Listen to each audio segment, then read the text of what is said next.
Уважаеми господин президент на Бургаския свободен университет, уважаеми членове на настоятелството, уважаеми гости на днешната церемония, колеги преподаватели, скъпи абсолвенти. Днешния празничен ден вие се връщате към студентските дни в университета с преживяванията, колебанията и успехите. Тук са и вашите роднини, приятели, деца, преминали с вас годините на следване. Сигурен съм, че вие им благодарите за помощта и разбирането. Благодарим им и ние. Благодарим и на стотиците работодатели, с които вие поехте по пътя на следването или с които започнахте след част от вашето обучение. Много от вас първо ще поемат в нова кариера, а много стартираха или им предстои да започнат собствен бизнес.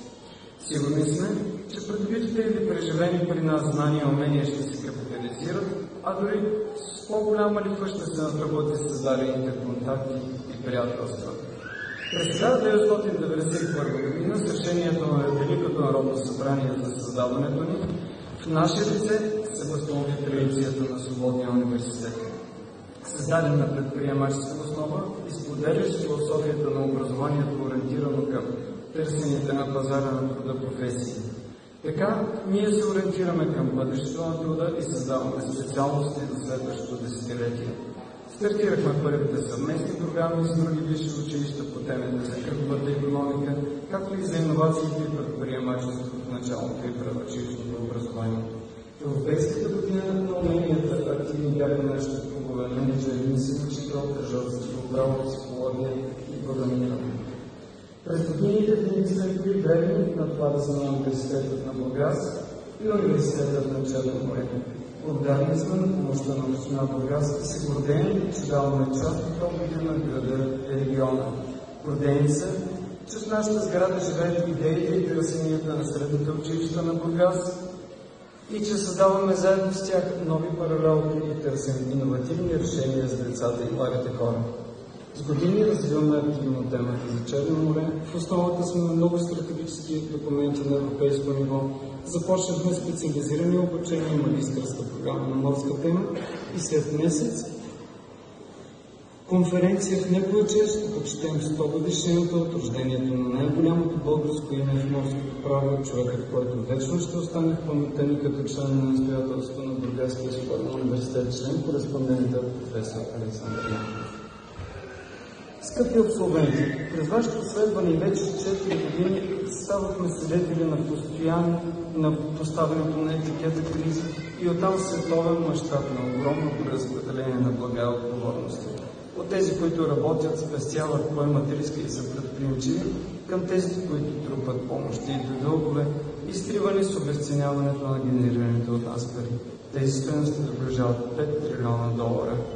През 60-те години на 19 век една държава изумява света, за да състане през 1896 година на първо място по брутен вътрешен продукт на глава от населението – Аржентина.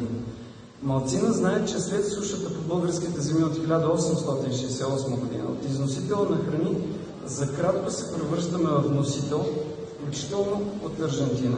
Макар и с частица, това още повече радикализира младата българска буржуазия, която дръзва да започне революция, априлското въстание, и да се нарече нация за свободно стопанство и модерна държава. Сега отново има надежда и отново погледите са отправени в Аржентина, където насред блатото на хиперинфлацията и предозирането с празници, новият президент Хафиер Милей призовава за по-малка държава и за превръщане на предприемачите в герои. Преди близо 50 години излиза книгата и крилатата фраза на великия неомонетарист Милтън Фридман: няма такова нещо като безплатен обяд. There is no such thing as a free lunch. Благодарим ви, че се отнесохте сериозно към вашия избор и вместо фикцията за безплатен обяд избрахте отговорността да сте наши студенти. Утвърждавайте смело своя свободен икономически и житейски избор, защото в морето на живота няма да бъдете сами. Вече сте с нашата закалка и с опората в разума и трудолюбието на нашия народ.